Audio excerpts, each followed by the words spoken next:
a 3 semaines a été postée sur cette plateforme qu'est YouTube une vidéo sur le vol de dessins.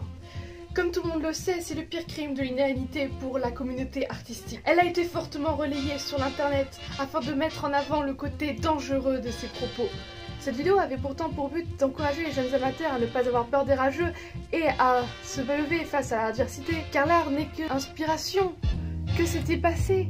Coucou, c'est Rao et aujourd'hui on va parler vol de dessin.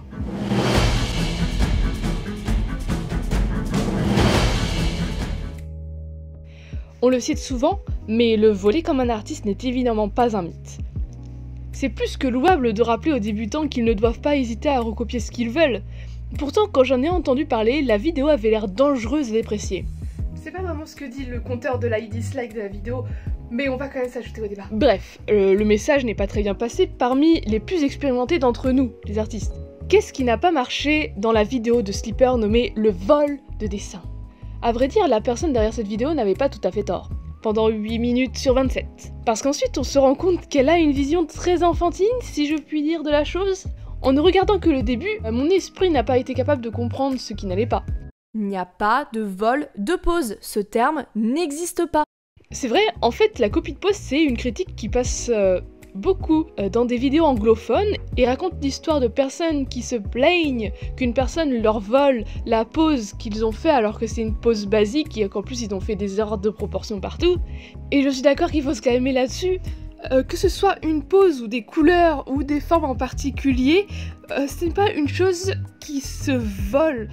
Même si on utilise tout ça en même temps, c'est un peu chelou. Ça fait un peu copie.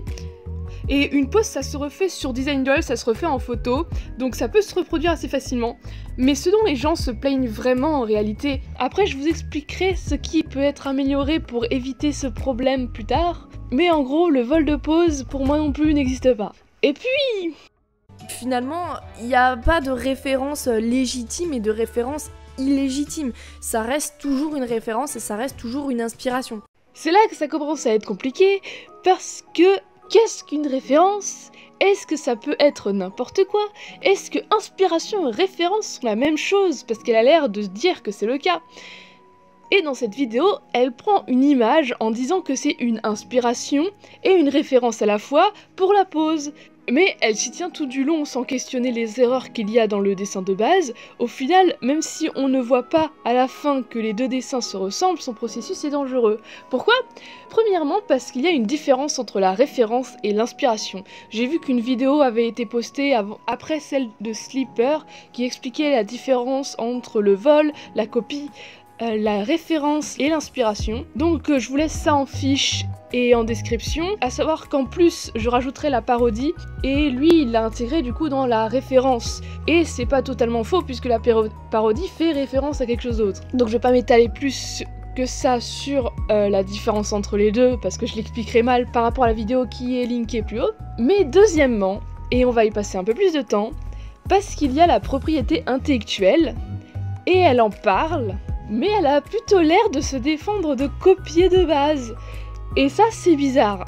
Je vais faire un petit rappel sur la propriété intellectuelle, telle que je l'ai comprise avec les textes de loi.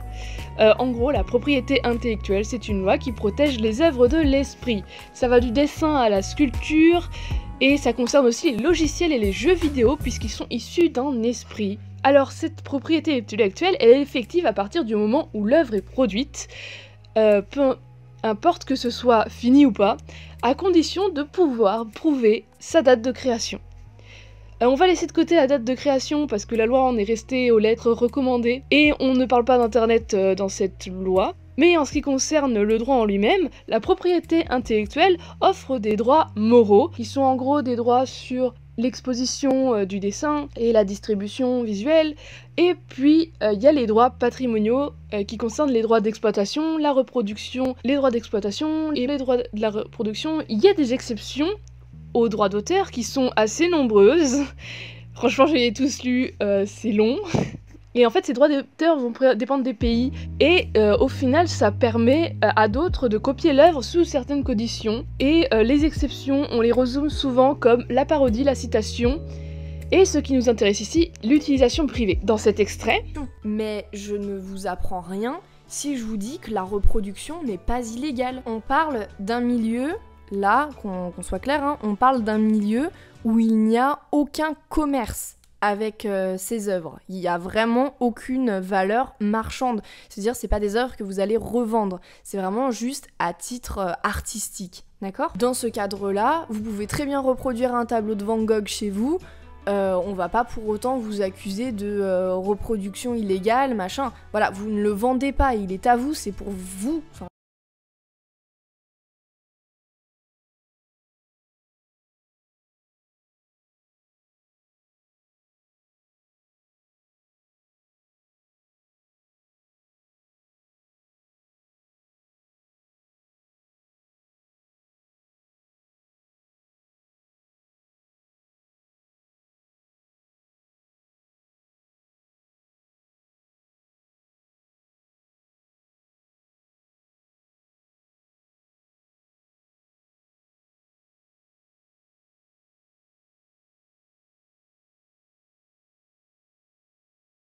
Elle considère poster sur internet comme une utilisation privée et gratuite dans le cercle familial.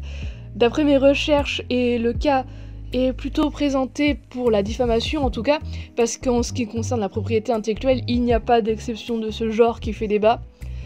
Internet est un espace public par nature, peu importe que le compte soit privé ou que sais-je.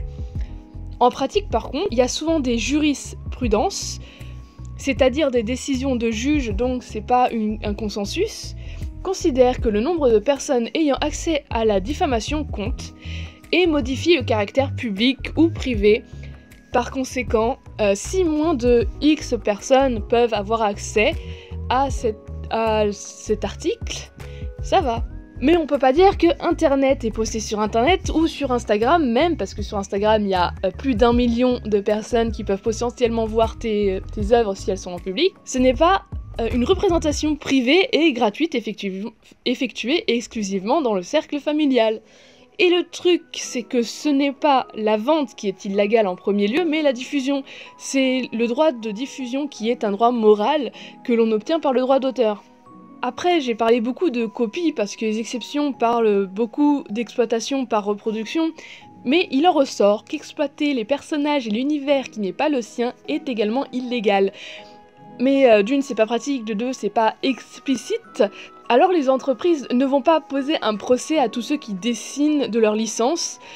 Il y a des conditions d'utilisation pour certains, par exemple une entreprise qui va considérer que tous les fanarts de ses licences lui appartiennent et peuvent donc diffuser et les vendre eux-mêmes.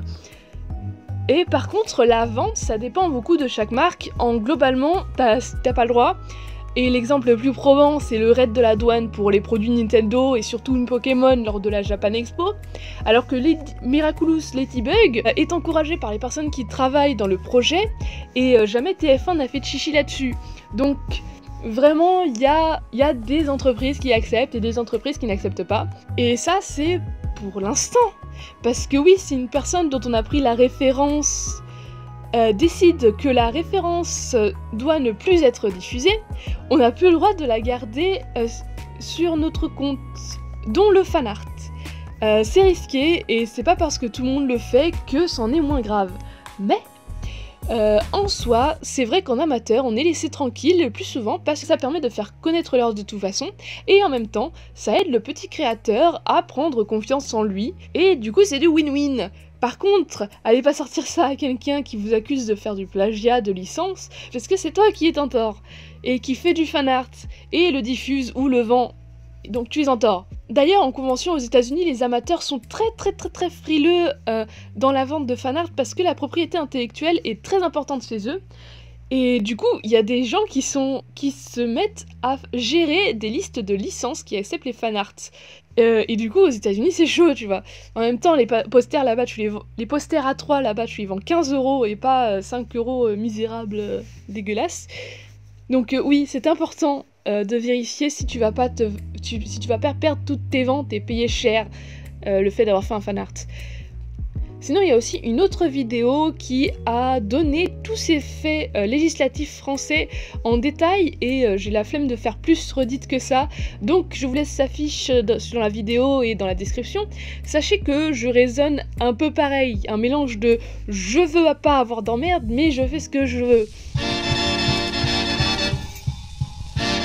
On est tous sur Instagram, la moyenne d'âge, voilà, on doit être à 15-16 ans, peut-être un petit peu plus, et la majeure partie du temps, vos dessins, vous les postez à titre amateur et vous n'allez pas faire du commerce avec. Et là, on arrive à un point où Sleeper trébuche un peu avec sa connaissance.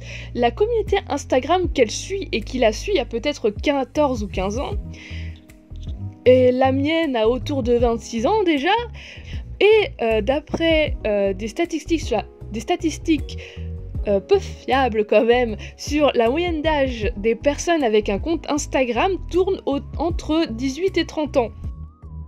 C'est sûr, on va pas trouver des vieux croulants de 70 ans qui mettent les images de petites filles en maillot de bain comme sur YouTube, mais il y a une grande communauté artistique qui travaille dans l'art, sont freelance ou utilisent Instagram comme une vitrine.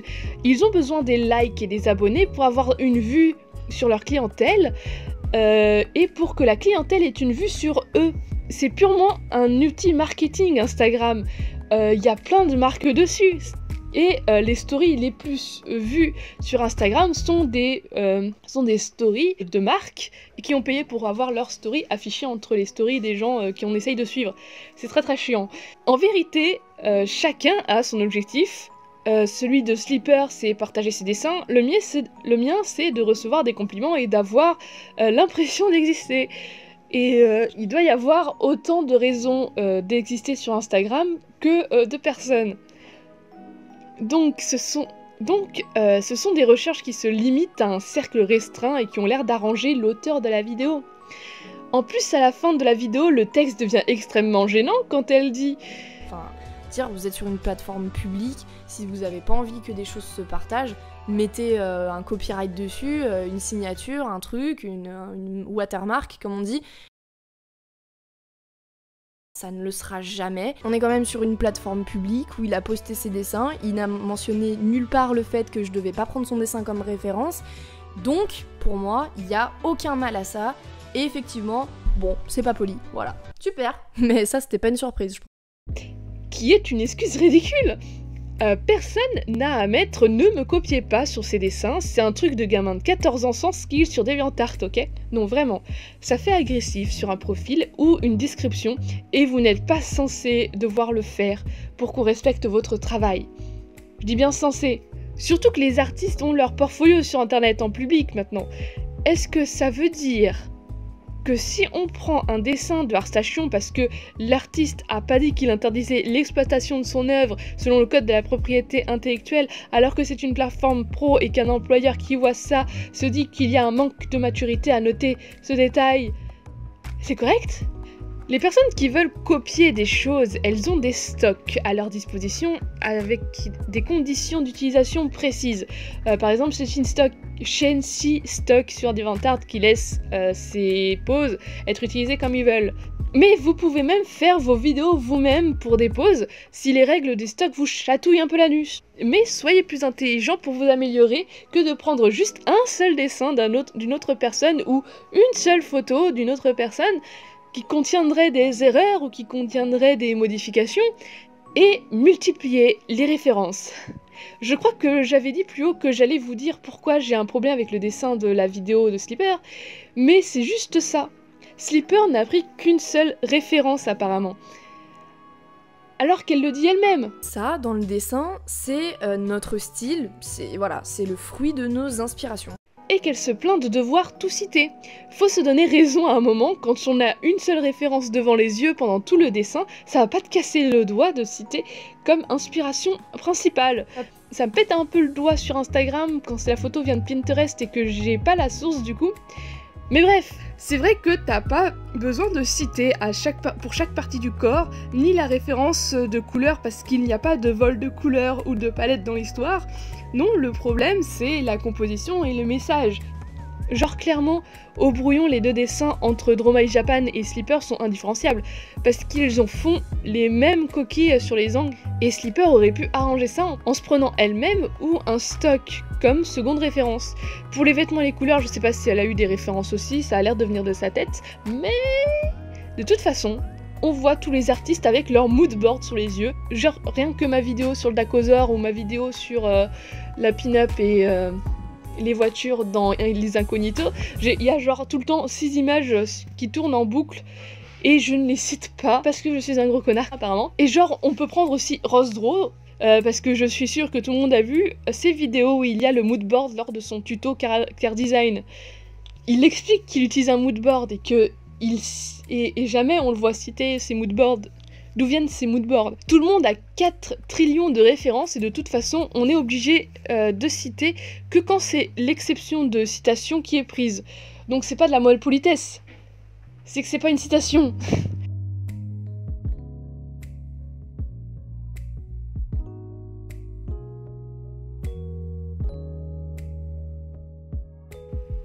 Mais enfin, je suis assez d'accord que le vol de dessin, c'est juste prendre l'image et dire que c'est à nous. Le vol de pose ou le vol de couleur, c'est ridicule parce que ce qui est une œuvre de l'esprit, c'est avant tout la composition, la forme graphique et le format d'une œuvre. En fait, c'est tout l'ensemble qui devient la propriété intellectuelle.